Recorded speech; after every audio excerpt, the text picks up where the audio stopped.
दिलेलं आहे। घरामध्ये आपण साबण सुद्धा वापरू शकतो, पण मातीनं शक्यतो हात धुवायचे नाही।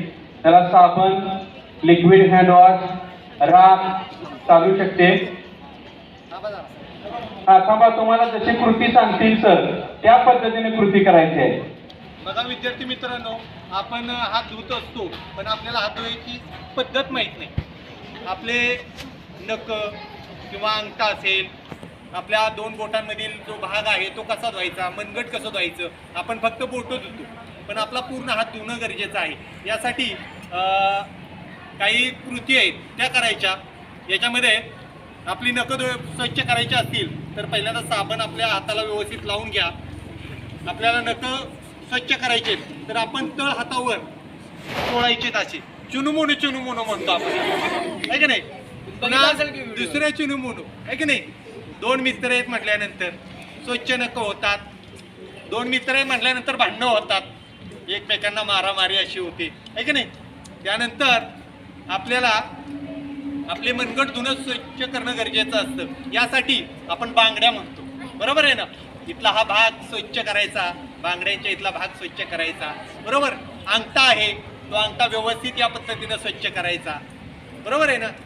आणि या कृती केल्यानंतर आपले दोन बोटांमधला जो भाग आहे तोही स्वच्छ करणं गरजेचं असतं। त्यासाठी या पद्धतीनं धुणं गरजेचं आहे, दोन्ही हात या पद्धतीने।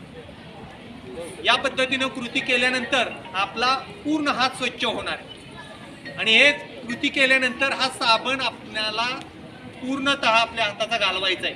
तो साबण जरी का आपल्या हाताला राहिला तरी तो धोकादायक आहे, किंवा हँडवॉश आपल्या हाताला राहिला तरी तो धोकादायक आहे। सर्वांनी याप्रमाणे कृती करा। आपले हात स्वच्छ धुतल्यानंतर आपले बरेचसेच आजार कमी होणार आहेत, ठीक आहे। या पद्धतीनं कृती करा सर्वांनी, पहा सर्वांनी कृती करा। चुनुमुनु चुनुमुनु, चुनुमुनो भांडणं झाली दोघांची, त्यानंतर होतं भांडण झालं, बरोबर आहे की नाही। बांगड्या, आहे की नाही, एकमेकींनी बांगड्या मागे सरसवल्या।